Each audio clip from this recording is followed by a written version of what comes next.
নৌকা ধানের শীষ, দুই সাপের একই বিষ।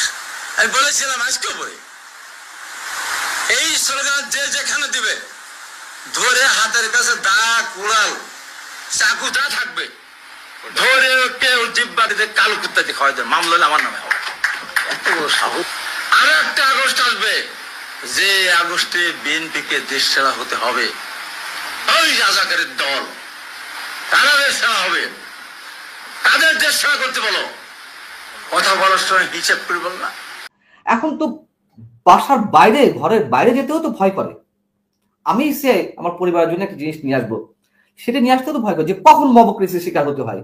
এবং আমার মনে হয় শুধু আমি না, সাংবাদিকতার জায়গা থেকে আমি না, কয়েকদিন আগে যে জরিপটি পরিচালিত হয়েছে, সম্ভবত কারা করলো এটি, যাই হোক আমার মনে পড়ছে না, তো সেখানে দেখা যাচ্ছে যে 13% মানুষ, আমার যে ভুল না হয়ে থাকে, তারা ঘরের বাইরে বের হতে আতঙ্ক বোধ করছে। 9% মানুষ, আমার আমার ইনফরমেশন এদিক ওদিক হতে পারে একটু, 9% মানুষ ঘরের মধ্যেও নিরাপদ বোধ করছে না। এই সরকারের সময় ঘরের মধ্যে নিরাপদ বোধ করছে না। আপনি সারাদিন ক্লান্তি শেষে, কাজ শেষে ঘরে বসে, ঘরে আসবেন একটু বিশ্রামের জন্য, একটা নিরাপত্তার সাথে, মানে কয়েক ঘন্টা ঘুমের জন্য, পরিবারের সদস্যদের জন্য সময় কাটাতে, হ্যাঁ, আপনি সেই ঘরেও নিরাপত্তা বোধ করছেন না। তাহলে আপনি কি বুঝতে পারছেন পার্থক্যটা কোথায়? তো এটা তো আর ব্যাখ্যা করে বোঝাতে হবে না, নানান ধরনের ইনফরমেশন তো আমাদের সামনে আসছে, নানান ধরনের জরিপ তো আমাদের সামনে আসছে।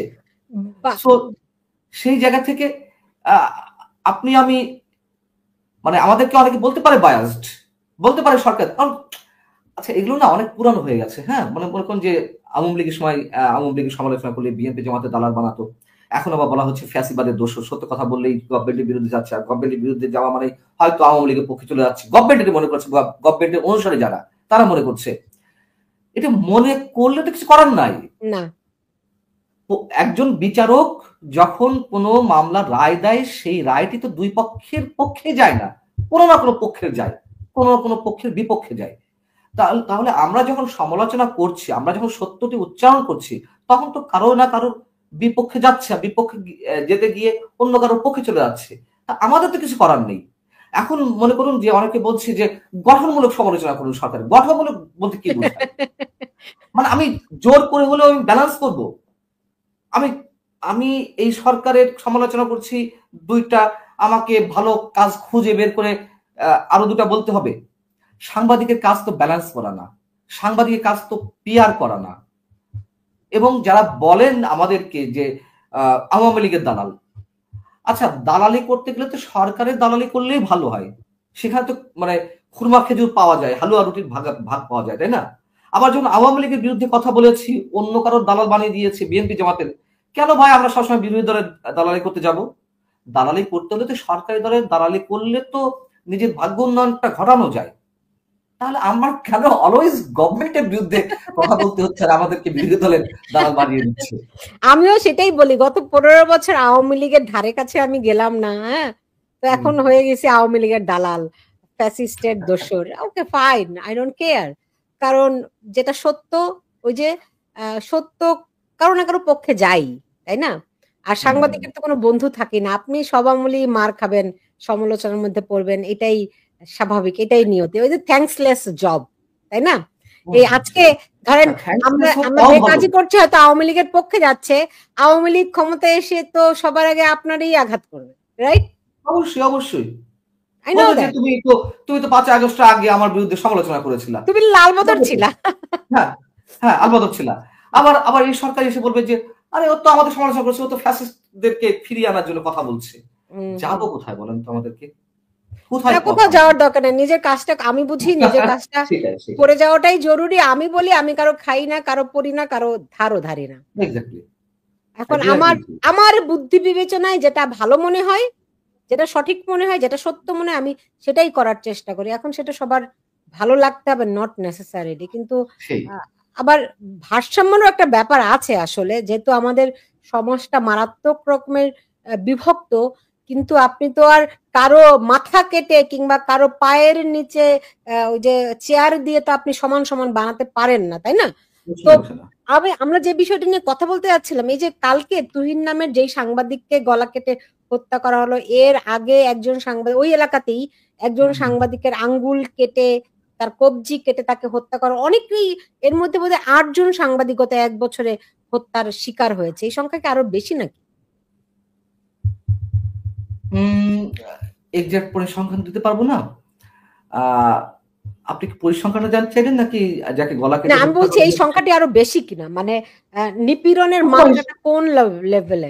আমরা তো সবসময় এক্সাক্ট নিউজটা জানি না, তাই না? পত্রিকা কয়টি আসে খবর, কয়টি খবর টেলিভিশনে আসে, যারা ধর্ষণের শিকার হয় সেই ধর্ষণের ক্ষেত্রে মামলা কতগুলো হয়, আমরা তো মামলা দিয়ে বিচার করি, কতগুলো মামলা হলো, কতগুলো বিচার হলো, রায় হলো, এগুলো দিয়ে বিচার করি। কিন্তু কতটি ধর্ষণের খবর গণমাধ্যমে আসে আমরা জানতে পারি নিজেরাই, বা কয়টি খবরে জানতে আমরা যারা সাংবাদিক গণমাধ্যম কর্মী তারা কয়টি খবর জানতে পারি। সেম এজ এই যে আপনি সাংবাদিক নির্যাতনের কথা বলছেন, হত্যাকাণ্ডের কথা বলছেন, কয়টি খবর রিয়েল মানে কোয়ান্টিটি বলি বা ঘটনার ইভেন্টের কথা বলি, আমরা কয়টি জানি? নিশ্চয়ই সবকিছু জানি না, সবগুলো আমাদের নখদর্পণে বা আমাদের হিসাবে আসে না। জি, এখন সেটা তো আসে না, এবং এগুলি তো এখন আর ট্র্যাক করারও কোনো উপায় নেই, কারণ এমন ভাবে এনার্কি চলছে যে একটার পর এত রকম ঘটনা প্রতিনিয়ত ঘটছে যে এগুলোকে তো ট্র্যাক রাখাও খুব কঠিন কাজ। অবশ্যই। ট্র্যাক রাখছেন কিভাবে বলেন তো? কোনোভাবে রাখতে পারেন? ট্র্যাক মানে যারা নির্যাতনের শিকার হচ্ছে, আপনি তাদের কথা বলছেন? জি না, এত ঘটনা যে ঘটছে বাংলাদেশে, সেই মানে একটি ঘটনার রেস শেষ হতে মানে ফলো আপ করতে না করতে তো আর একটা ঘটনা চলে আসে, ফলে কোনো ঘটনাকে ফলো আপ করতে পারেন না। আপনি যে সাম্প্রতিক সময় যে ঘটনাগুলো ঘটলো, হ্যাঁ, মানে সাম্প্রতিক সময়ের সবচেয়ে বিভৎস বর্বরোচিত যে হত্যাকাণ্ড, ঢাকা মেডিকেল কলেজের সামনে পাথর দিয়ে যে ব্যবসায়ীকে হত্যা করা হলো, আর কোনো আলোচনা আছে? নাই। আছে। আমরা তো কথা বলছি বিভিন্ন ইস্যু নিয়ে, তা আমরা তো নতুন নতুন ইস্যু কারণে সেটা ভুলে গেছি। আমরা ভুলে গেছি মাইলস্টোনের, এখন আর কেউ মাইলস্টোনের কত শিশু মারা গেল কেউ খবর জানতে চায় না। না, এখন তো আর সেটি পূরণ হয়ে গেছে। এখন আপনি ওই নিউজটা দেন, মানুষ ওটা দেখবে না। কেন দেখবে না? ওটা পূরণ হয়ে গেছে, মানুষের আগ্রহ নেই এখন নতুন নতুন সংবাদের প্রতি। এখন মানুষ আগ্রহ নেই না, আমার মনে হয় যে এতগুলি ক্রমাগত এত ঘটনা ঘটতে থাকে, ওইটার পিছনে আমি সেটাই বলছি। অনেকে অভিযোগ করেন, কিরে ভাই আপনারা এই নিউজটা কেন আস্তে আস্তে ছোট করে করে করে ভিতরে পেজে নিয়ে যাচ্ছেন? এই ধরনের কোশ্চেন কিন্তু আমরা অনেক আগে থেকে শুনে আসছি, অথবা আমরা যখন নিজেরাই দর্শক ছিলাম টেলিভিশনের নিউজের অথবা পাঠক ছিলাম, তখন আমাদের মনেও প্রশ্ন আসতো যে কেন এত গুরুত্বপূর্ণ একটা ঘটনা 2-3 দিনের মধ্যে ভিতরের দিকে চলে যাচ্ছে। বিকজ এত এত ঘটনা জন্ম হচ্ছে যে নতুন ঘটনাগুলো তো মানুষকে জানাতে হবে। সো টাইম, স্থান, কাল এগুলো ধরেই তো গুরুত্ব কম থাকে। এখন মাইলস্টোনের ঘটনা আপনি আজকে লিড করবেন, নাকি গাজীপুরে যেটা ঘটলো বা টঙ্গীতে যেটা ঘটলো সেটি আপনি লিড করবেন? এখন তো মাইলস্টোনের ঘটনা কোনো পত্রিকাতে নেই বলতে গেলে। হ্যাঁ, কেবলমাত্র বৃহস্পতিবার একটি খবর এলো যে তারা ক্লাস শুরু করেছে, মাইলস্টোন কলেজে ক্লাস শুরু হয়েছে 12 দিন পরে। এই খবরটি এসেছে তাও ছোট করে। আপনি আসিফ মাহমুদ সজীব ভুঁইয়া যে আগ্নেয়াস্ত্রের ম্যাগাজিন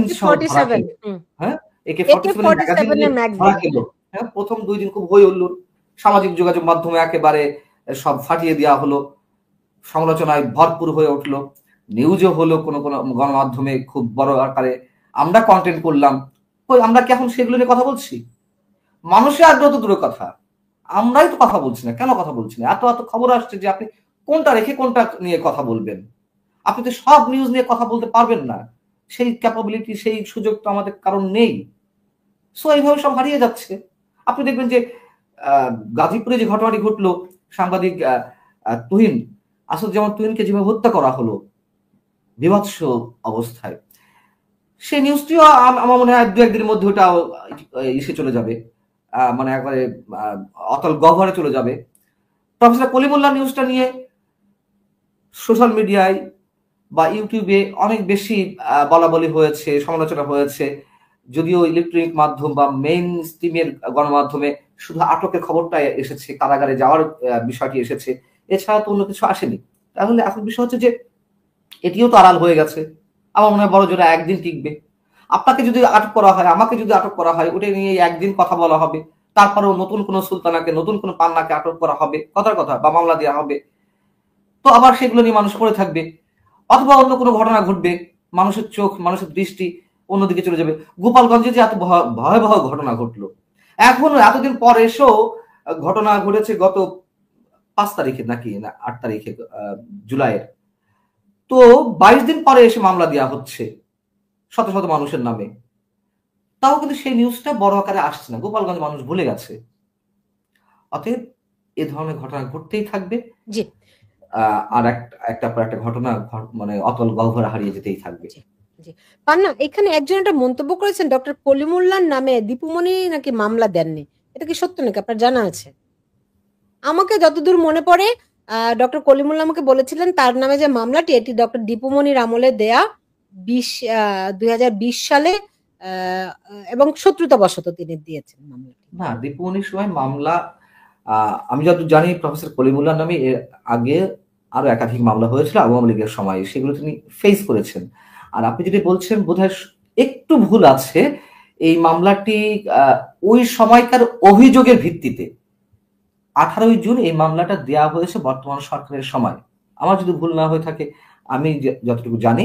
না, অভিযোগটা আমি বলি, অভিযোগটা হচ্ছে আপনার দীপুমণির আমলে, হ্যাঁ ঠিক আছে, এই সেই তখন মামলা করা দেয়া হয়েছে, সেই মামলাটি দুদক টেক ওভার করেছে এই জুন মাসে।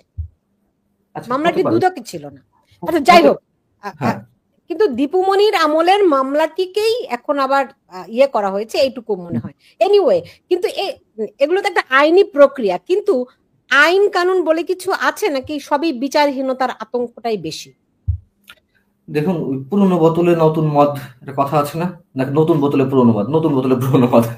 তো বিষয় হচ্ছে যে নতুন বোতলে পুরানো মদ, পুরানো মদের সাথে আরো বিষক্রিয়া বেশি হচ্ছে এখন। আপনি আইসিটি আইনে কি কারোর বিরুদ্ধে মামলা হয়নি এই সরকারের সময়? ওই যে মডেল সৌদি রাষ্ট্রদূতের সাথে একটা সম্পর্কের জায়গা থেকে যে এটি আলোচনা সমালোচনা এলো, তার বিরুদ্ধে কত আগের আইনে মামলা দেওয়া হয়েছে। এখন সাংবাদিক হত্যাকাণ্ড ঘটছে না, গণমাধ্যমের উপর আক্রমণ হচ্ছে না। দেখুন, এর আগে গণমাধ্যমগুলোর উপরে প্রতিটি সরকারি যে দলই ক্ষমতা থাকুক না কেন, তাদের রক্তচক্ষুর মধ্যে পড়তে হয়েছে, রোশনালে পড়তে হয়েছে। হয় টেলিভিশন বন্ধ করে দেওয়া হয়েছে, পত্রিকা লাইসেন্স বাতিল করে, মানে ডিক্লারেশন বাতিল করা হয়েছে, ইত্যাদি ইত্যাদি। জনকণ্ঠ যে প্রক্রিয়া দখল করা হলো, জনকণ্ঠ একটি ব্যক্তি মালিকানা প্রতিষ্ঠান। আপনি একটু আগে বলছেন যে প্রত্যেক প্রতিষ্ঠানেরই একটা নিজস্ব ধর্ম থাকে, নিজস্ব চরিত্র থাকে, অথবা খুব সহজভাবে বললে সম্পাদকীয় নীতিমালা থাকে। জনকণ্ঠ কাকে সাপোর্ট করবে কি করবে না, it's totally depend on Janakantha authority. তো জনকণ্ঠ মনে করে যে তারা মুক্তিযুদ্ধের পক্ষে কথা বলবে, জনকণ্ঠ যদি মনে করে যে আওয়ামী লীগের পক্ষে কথা বলবে, জনকণ্ঠ যদি মনে করে ফ্যাসিবাদের পক্ষেই কথা বলবে, এটা তো জনকণ্ঠের বিষয়। এবং জনকণ্ঠের এটি যদি কোনো অপরাধের মধ্যে পড়ে থাকে, যদি কোনো অন্যায় হয়ে থাকে, এটা পৃথিবীর কোন আইনে অপরাধের মধ্যে পড়বে বলুন তো? আমি ধরে নিলাম অপরাধ, তার জন্য তো বাংলাদেশেও স্বতন্ত্র আইন আছে। না না, এটা আইন কোন আইনে তাকে এটা ফেলবে? সে যদি মনে করে থাকে আমি মুক্তিযুদ্ধের পক্ষে বলবো, ধরেন বাংলাদেশের সংগ্রাম নামে একটা পত্রিকা ছিল, এখন বোধহয় আরো চালু হয়েছে, সে রাজাকারের পক্ষে থাকবে, সে জামাত ইসলামের মুখপাত্র, রাইট, মুখপাত্র। তো এটা এখানে তো কেউ বন্ধ করার এটা তো এখতিয়ার নাই। অবশ্যই নাই। আমি বলছি যদি বললে আপনাকে আইনি প্রক্রিয়া করতে হবে, আপনি মব দিয়ে করবেন, এটা তো হয় না। আমি সেটাই তো বলছি, তার জন্য প্রেস কাউন্সিল আছে, প্রেস কাউন্সিলে যাওয়া যেতে পারে, সেই কথাটাই আমি বলছিলাম। আমি কিছু লোক নিয়ে এসে আমি ঘোষণা দিয়ে জনকণ্ঠ দখল করব, আমি ঘোষণা দিয়ে আমি সেখানে আবার দখল করার পরে সেখানে অনলাইন পোর্টালে বা প্রিন্ট ভার্সনে আমি লিখবো যে জনকণ্ঠ ফ্যাসিস্ট মুক্ত হয়েছে। আরে জনকণ্ঠ এটা কার বাপের টাকায়? জনকণ্ঠ পরিবারের বাপের টাকায় তো। জনকণ্ঠ তো একজন মালিক আছে, এটা তো এমন না যে সরকারি প্রতিষ্ঠান, যে সরকারি প্রতিষ্ঠান দখল মুক্ত হয়েছে, সরকারি প্রতিষ্ঠান রাজাকার মুক্ত হয়েছে বা ফ্যাসিস্ট মুক্ত হয়েছে, তা তো না। জনকণ্ঠের কাছে ওটা আদর্শ। আপনি আজকে যে নাহিদ ইসলাম যে কথাগুলো বললো যে কোনো 71 পন্থী বা 71 বিরোধী বলে কিছু থাকবে না, বাংলাদেশ চলবে 24 আন্দোলন ভিত্তিতে, কেন, কিসের ভিত্তিতে চলবে? অবশ্যই 71 ভিত্তিতে চলবে। 71 আমার হাজার বছরের শ্রেষ্ঠ অর্জন। কত বড় দুঃসাহস যে এনসিপির আহ্বায়ক নাহিদ ইসলাম বলে যে 71 পন্থী বা 71 বিরোধী বলে কিছু নেই। তারা একদিকে ফ্যাসিবাদের বিরুদ্ধে ঐক্য গড়ে তুলছে, কাদেরকে নিয়ে ঐক্য করছে? যুদ্ধাপরাধীদের নিয়ে, যুদ্ধাপরাধীর দলকে নিয়ে, বা ৭১ যারা জড়িত করেছে তাদেরকে নিয়ে। আপনি ফ্যাসিস্ট বিরোধী ঐক্য করবেন মুক্তিযুদ্ধ বিরোধী শক্তির সাথে। কি সুন্দর নীতি, কি সুন্দর আদর্শ, তাই না? কি অদ্ভুত বিষয়। এরা মনে হয় ওই যে কি বলে না, ওই মানে চোখে হাওয়া দেখে, মানে হাওয়ায় গা ভাসাচ্ছে। তারা বাংলাদেশের মানুষকে তো এখনো চেনে না। বাংলাদেশের মানুষ একটু বুঝতে হয়তো সময় লাগবে। কি বলে মানুষ, কি বলে? একটু আগে একটা কন্টেন্ট ছেড়েছি, সেখানে ওই মন্তব্যটাই করছিলাম যে এখন তো আওয়ামী লীগ মাঠে নেই, ফাঁকা মাঠে গোল দেওয়ার চেষ্টা করছে। আওয়ামী লীগের জায়গায় আওয়ামী লীগের বিরুদ্ধে যা যাচ্ছে বলার চেষ্টা করছে। পারলে বলুক তো বিএনপির বিরুদ্ধে। মাঝে তো একবার বলেছিল যে মুজিববাদ জিয়াবাদ বলে কিছু থাকবে না, জিয়াবাদ বলে কিছু থাকবে না। পরে তো এমন এক অর্থে ধাওয়া খেলো, এক অর্থে আর কি এমন কথা শুনলো, জবাব পেলো, পরবর্তীতে আর জিয়াবাদ শব্দটা মুখে নিয়ে আসে না, যেহেতু বিএনপি এখনো আছে। সো আওয়ামী লীগ নেই বিধায় মুজিববাদ আওয়ামী লীগ নিয়ে কথা বলছে, ফ্যাসিবাদ দিয়ে কথা বলতে বলতে মুখে ফেনা তুলে ফেলছে। বিএনপির বিরুদ্ধে কথা বলে দেখি কত শক্তি, বলুক না। এরা হয়তো মনে করছে আওয়ামী লীগ আর কোনোদিনও আসতে পারবে না। এদের কেন যেন এরকম একটা মানে অবাস্তবিক ধারণা তৈরি হয়েছে। এদের কোনো আইডিয়াই নেই বাংলাদেশের। আরো অনেক বিজ্ঞ মানুষকে আমি দেখেছি, তাদের অনেকেরই ধারণা যে আওয়ামী লীগ 50 বছরও আসতে পারবে না। কিন্তু আওয়ামী লীগের যেই বাংলাদেশে আওয়ামী লীগের রুট বাংলাদেশের মাটির গভীরে, কেউ তাদের ঠেকিয়ে রাখতে পারবে না। হয়তো ভিন্ন ফর্মে, নতুন ভাবে, কোনো না কোনো ভাবে তারা তো অবশ্যই আসবে। কিভাবে চাপা দিয়ে রাখবেন? এক্স্যাক্টলি। মব দিয়ে আপনি কোনো আদর্শ, আমি জামাতের কথাই ধরলাম। জামাতকে আপনি পছন্দ নাই করতে পারি, কিন্তু জামাত যারা করে তাদের কাছে সেটা আদর্শ। আমরা তো এটার বিরুদ্ধে কথা বলি। যখন 5 আগস্টের আগে, 2রা আগস্টের দিকে 2024-এ যখন জামাতকে নিষিদ্ধ করা হলো, তখন তো আমি নিজে বলেছি যে আইন করে কোনো আদর্শকে নিষিদ্ধ করা যায় না, বরং সেটি আর জঙ্গিপনায় রূপ নেয়। তো বিষয় হচ্ছে জামাত তো অনেক বিতর্কিত একটি বিষয়, অন্তত আমাদের ৭১-এর জায়গা থেকে। সেখানে আপনি আওয়ামী লীগের মতন এমন ব্যাপক গণভিত্তিক একটি দলকে আপনি যতই ফ্যাসিবাদ বলেন না কেন, তার তো সমর্থক আপনি যদি 35% ধরেন, 6 কোটি মানুষ আছে না? আওয়ামী লীগ ফ্যাসিবাদকে এভাবে করে, ফ্যাসিবাদের যে সংজ্ঞা, সেটার সঙ্গে তো এটা মেলে না। ফ্যাসিবাদের বরং এই সরকারের সঙ্গে ফ্যাসিবাদ মেলে, এই সরকারের কর্মকাণ্ডের সঙ্গে ফ্যাসিবাদের সবকিছু মেলে আর কি। আওয়ামী লীগ কর্তৃত্ববাদ ছিল, অবশ্যই কর্তৃত্ববাদী ছিল আওয়ামী লীগ। পরবর্তী সে স্বৈরাচারের রূপ নিয়েছে, আমি সব ধরে নিলাম। আর যদি ফ্যাসিস্ট হয়ে থাকে, আমি তো এটা আপনার শোতে নয়, আপনার এই টক শোতে নয়, আমি অসংখ্যবার বলেছি, যদি আওয়ামী লীগ ফ্যাসিস্ট হয়ে থাকে তাহলে ডক্টর ইউনূস সরকার হচ্ছে আরো বড় ফ্যাসিস্ট। আওয়ামী লীগ যদি ফ্যাসিস্ট হয়ে থাকে, তাকে ফ্যাসিস্ট হয়ে উঠতে 15.5 বছর লেগেছে। আর এই সরকার 1 বছরের মধ্যে তার অনেক কিছু, আওয়ামী লীগ যা যা করেছে, নেগেটিভ যা যা করেছে, তার সবকিছুকে ছাড়িয়ে গেছে 1 বছরে। তাহলে বড় ফ্যাসিস্ট কে? এবং এই কথা তো ডেভিড বার্গম্যান, ব্রিটিশ সাংবাদিক, তিনি নিজেও তার ফেসবুক স্ট্যাটাস দিয়েছেন ঘোষণাপত্রকে কেন্দ্র করে। যে ঘোষণাপত্র আছে 2008 সালের ষড়যন্ত্র নির্বাচনের মাধ্যমে আওয়ামী লীগ ক্ষমতায় এসে এক কর্তৃত্ববাদী ফ্যাসিস্ট ইত্যাদি ইত্যাদি হয়ে ওঠে। সেখানেও তো ডেভিড বার্গম্যান, যিনি আওয়ামী লীগ সমালোচক ছিলেন, তিনিও তো বলেছেন যে আওয়ামী লীগের সমালোচক না, তিনি নিজামীর আইনজীবী ছিলেন। না, ডেভিড বার্গম্যান ব্রিটিশ সাংবাদিক। ডেভিড বার্গম্যান নিজামীর আইনি পরামর্শক ছিলেন না, তিনি তো সাংবাদিকতা করেছেন, তিনি আইনি সাংবাদিকতা তো করছেন, কিন্তু তিনি সরাসরি সরাসরি নিজামীর পক্ষ নিয়েছিলেন। না, পক্ষ নিয়ে এক কথা, তিনি আইনি পরামর্শক হিসেবেও কাজ করেছেন তার। না, এটি আমার মনে হয় এটা ভুল ধারণা। এটি ধারণা না, উনি তো আর আইনজীবী না, তিনি আইনি পরামর্শক হবেন। ডেভিড বার্গম্যান তো বিবিসির সাংবাদিক ছিলেন। জি, হ্যাঁ। তো তিনি তো আর, আপনি বলতে পারেন আইনি পরামর্শক হচ্ছেন না, মানে আইনি পরামর্শক বলতে তিনি খুব স্পষ্টভাবে নিজামীর পক্ষে অবস্থান নিয়েছিলেন। না, নিজামীর পক্ষে অবস্থান নিয়ে স্পেসিফিক্যালি সেখানে যুদ্ধাপরাধ যে মামলাগুলো, তার যে বিচার প্রক্রিয়ার কিছু বিতর্কিত ইস্যু ছিল, কিছু অস্বচ্ছ প্রক্রিয়া ছিল। যেমন তার মধ্যে একটা স্থায়ী ক্লেমকারী, হ্যাঁ, তারপরে সুখরঞ্জন বালু, যিনি আসামি হয়েছিলেন, মানে সাক্ষী হয়েছিলেন দেলোয়ার হোসেন সাঈদীর, তাকে খুঁজে পাওয়া গেল না। এরকম নানা ইস্যুতে তিনি কথা বলেছিলেন। তিনি যেই যুক্তিগুলো উপস্থাপন করেছিলেন, ওগুলি খুবই পক্ষপাত দুষ্ট ছিল। আমি খুব দায়িত্ব নিয়ে বলছি, আপনি যদি এইটা নিয়ে কথা বলতে চান আমি আরেকদিন আপনার সঙ্গে তথ্য উপাত্ত নিয়ে বলবো। আমি আপনার সাথে কথা বলবো। এটা তার দৃষ্টিতে তিনি সমালোচনা করেছেন, তার দৃষ্টিতে তিনি সমালোচনা করেছেন। এখন তো সমালোচনা সেই আমাদের মতো হয়ে গেল। এখন তো সমালোচনা এই সরকারেরও করছে, তার মানে তিনি ফ্যাসিবাদের দোষর হয়ে যাচ্ছেন? তা না, ওই দৃষ্টিতে মনে হয় আমাদের দেখাটা ঠিক হবে না। তার দৃষ্টিতে তিনি কথা বলেছেন যুদ্ধাপদের বিচারের প্রক্রিয়ায় নানান ধরনের অসঙ্গতি তার দৃষ্টিতে ধরা পড়েছে, অস্বচ্ছতা ধরা পড়েছে, সেটি নিয়ে তিনি কথা বলেছেন। এটি বলতেই পারেন একজন সাংবাদিক হিসেবে। এখন যেমন ঘোষণাপত্রের বিভিন্ন বিষয় নিয়ে তিনি কথা বলছেন এই সরকারের বিরুদ্ধে। এখন ঘোষণাপত্রের বিষয়ে তো আপনার পিনাকি ভট্টাচার্য কথা বলছে, তাই না? এখন বিষয় হচ্ছে যে কে হার্ডলাইনে কথা বলছে, কে জঙ্গিবাদকে উৎসাহিত দিচ্ছে, কে উদার গণতন্ত্রের পক্ষে কথা বলছে। আপনার আমার মানে যে কমন সেন্স সেটা দিয়ে বিচার করতে হবে। এখন আপনি যার কথা বললেন তিনি তো স্পষ্টভাবে দেশে জঙ্গিবাদ কায়েম করছেন, জঙ্গিপাড়া ছড়াচ্ছেন, ওহী নাজিল করছেন, হ্যাঁ, ফরাসি দার্শনিক হয়েছেন। তো তার সাথে নিশ্চয়ই আমি ডেভিড বার্গম্যানের তুলনা করব না, সরি। আমি ডেভিড বার্গম্যানের অনেক ধরনের বিতর্ক থাকতে পারে তার সম্পর্কে, কিন্তু আমি ওই ফরাসি দার্শনিকের সঙ্গে ডেভিড বার্গম্যানের তুলনা করব না।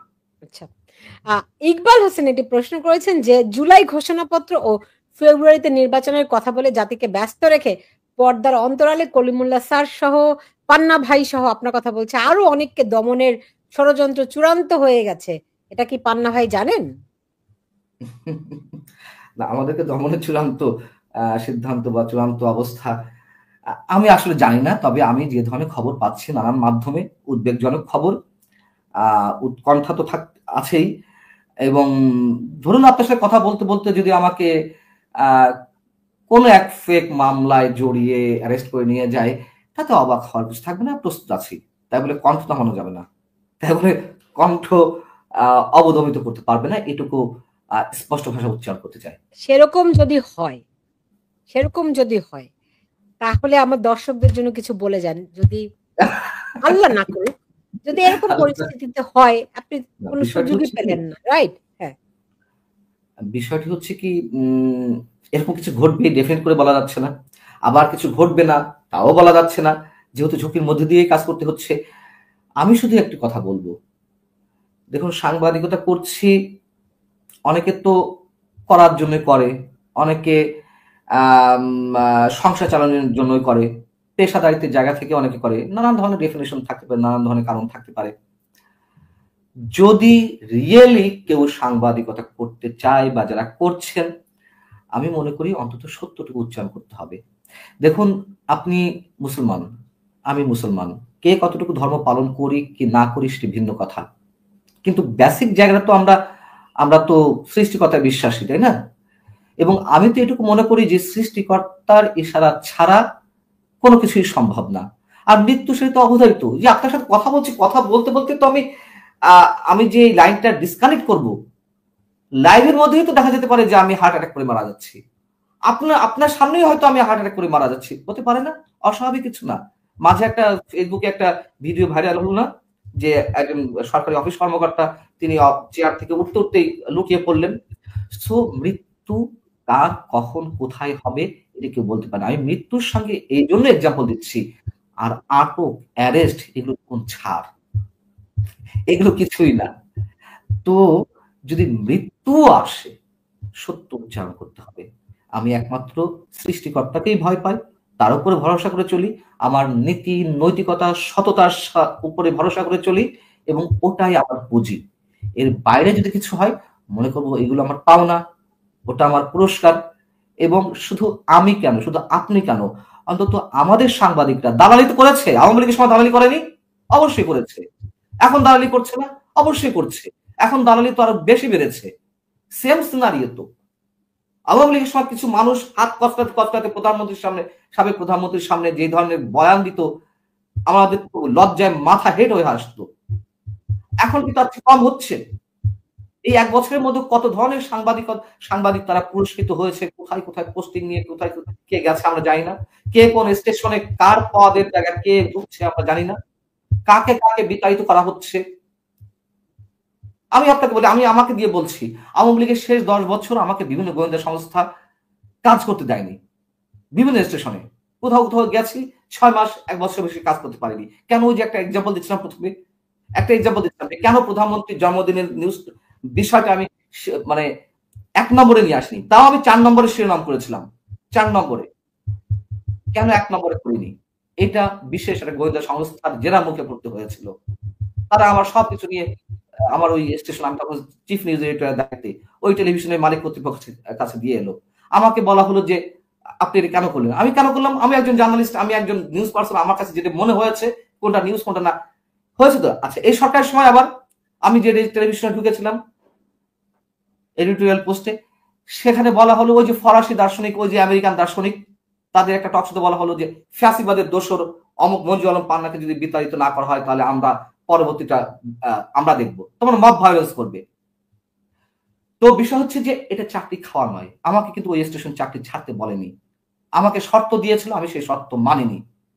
আমাকে অপশন দিয়েছিল যে হয় এটা তুমি থাকো, বাট এটা করতে হবে। নো, প্রশ্নই ওঠে না কোনো ধরনের আপোষ করার। কি করতে বলেছিল আপনাকে?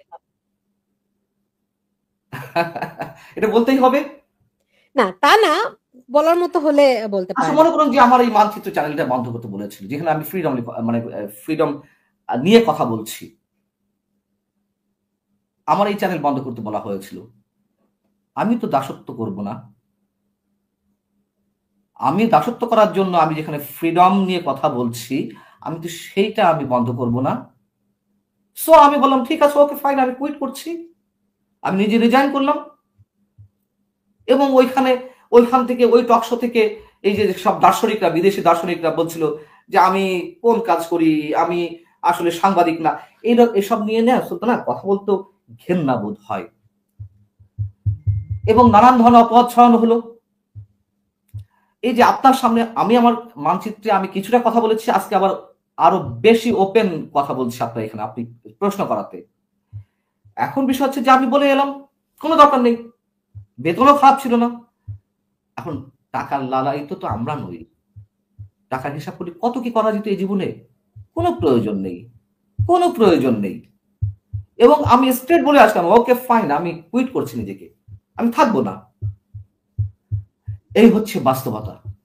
সো আপনি আপনি তো তুলনা চাচ্ছিলেন, কম্পারিজনটা শুনতে চাচ্ছিলেন। আওয়ামী লীগের সময় হয়েছে, আমি নিজের দায়িত্ব নিয়ে আমার নিজের ক্ষেত্রে বলছি, 10টা বছর আমি ঠিক মতো কাজ করতে পারিনি কোথাও। তারও একটা সিস্টেম ছিল, গোয়েন্দা সংস্থার মাধ্যমে নানান প্রক্রিয়া করে এই জায়গায় ওই জায়গায় ফল্ট ধরে তারা এই ফাইল তৈরি করতো। আর এখন তো ওপেন হুমকি, ওপেন হুমকি। আনিস আলমগীর আমাদের কলিগ, সিনিয়র কলিগ, বড় ভাই, তার সম্বন্ধে ওই দার্শনিকদের কেউ কেউ বলছেন যে সে এখনো জীবিত থাকে কিভাবে। আপনি চিন্তা করতে পারেন কোথায় আছি আমরা। আমি শুধু দুই সরকারের মধ্যে কম্পারিজনটা করছি, আপনি দুই সরকারের মধ্যে তুলনাটা টানতে চেয়েছেন বিধায়। এরকম তো আগেও হয়েছে, অন্য দল যখন ক্ষমতায় ছিল তখনও হয়েছে, হয়েছে না? 21 টেলিভিশন বন্ধ হয়েছে না বিএনপির সময়? হয়েছে তো। তো প্রতিটি সরকারের সময় কম বেশি সাংবাদিকরা সবসময় ঝুঁকির মধ্যে থাকে, কিন্তু সেটা ক্রমান্বয়ে বাড়ছে। আওয়ামী লীগ 15 বছরে যা না করেছে, এই 1 বছরে আমরা এই সরকারের সম্পূর্ণ নগ্ন রূপ এর মধ্যে দেখে ফেলেছি। অতএব আপনি তুলনাটা কিভাবে টানবেন? ডেইলি স্টারের সামনে, প্রথম আলোর সামনে জিয়াফত করা হয় ইন্ডিয়া দালাল বলে। দালালি এখন কি পাকিস্তানের দালালি করতে হবে? আমি ইন্ডিয়ার দালালি করব না, বেশ ভালো কথা, তাহলে পাকিস্তানের দালালি এটা সম্ভব? এখন তাই করছে। সরি, কথা বলতে গিয়ে বোধ হয়। আমাকে একটা জিনিস বলুন তো, ধরেন আপনার কি মনে হয় যখন আওয়ামী লীগ আমলে যখন গোয়েন্দা সংস্থা থেকে আপনার ফাইল তৈরি করা, আপনাকে ডেকে হুঁশিয়ারি দেয়া, হ্যাঁ, নানান রকম নসিহত করা, এগুলো তো আমিও 2-1 বার যে পাইনি তা তো নয়, আওয়ামী লীগ আমলেই পেয়েছি। তো ধরেন আপনার কি মনে হয় এগুলো সরকার জানতো? সরকার বলতে প্রধানমন্ত্রীর অফিস, প্রধানমন্ত্রীর কার্যালয় জানতো? আপনার কি মনে হয়? দেখুন, হ্যাঁ, প্রধানমন্ত্রীর কাজটা জানবে না কেন? কোন কোন ক্ষেত্রে অতিরঞ্জিত হয়েছে সরকারের বিভিন্ন উইং বা গোয়েন্দা সংস্থা বিভিন্ন উইং, তারা বাড়াবাড়ি করেছে।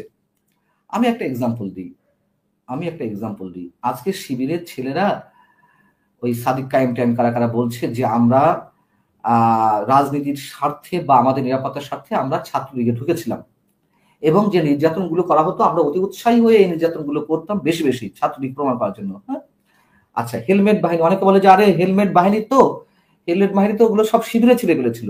আচ্ছা, ধরে নিলাম শিবিরে ছেড়ে ফেলেছিল, কিন্তু ওটা বলে তো আওয়ামী লীগের সবকিছু জায়েজ করার সুযোগ নেই। যদি হেলমেট বাহিনীর মধ্যে শিবিরের ছেলেপেলেরা ঢুকেই থাকে, হেলমেট বাহিনীর যে কার্যক্রম আমরা দেখেছি একটা দুটো তো না, দিনের পর দিন দেখেছি, অসংখ্যবার দেখেছি, যেখানে কোনো গুরুত্বপূর্ণ মিটিং হচ্ছে বা আন্দোলন হচ্ছে, সে 2018 সালের নিরাপদ সড়ক আন্দোলন থেকে শুরু করে সেখানেও তো হেলমেট বাহিনী কাজ করেছে, তাই না? আচ্ছা, তাহলে আমার কথা হচ্ছে কি, তখন কেন অ্যাকশন নেওয়া হয়নি সেই হেলমেট বাহিনীর বিরুদ্ধে? মধ্যে কারা কারা অ্যাকশনে নেমেছে, কারা কারা এই আন্দোলনের উপরে আঘাত এনেছে, কারা কারা অন্য দলের বা বিরোধী দলের মিটিং মিছিলে হামলা করেছে, কেন অ্যাকশন নেওয়া হয়নি? যেহেতু অ্যাকশন নেওয়া হয়নি, দায়িত্ব আওয়ামী লীগের। ওই কথা বলার কোনো সুযোগ নেই যে ওরা তো শিবিরের ছিল। ঠিক আপনি যে প্রশ্নটি করলেন যে এটি কি সরকার প্রধান জানতো, কেন জানবে না? না জানাটাই তো অপরাধ, না জানাটাই অপরাধ।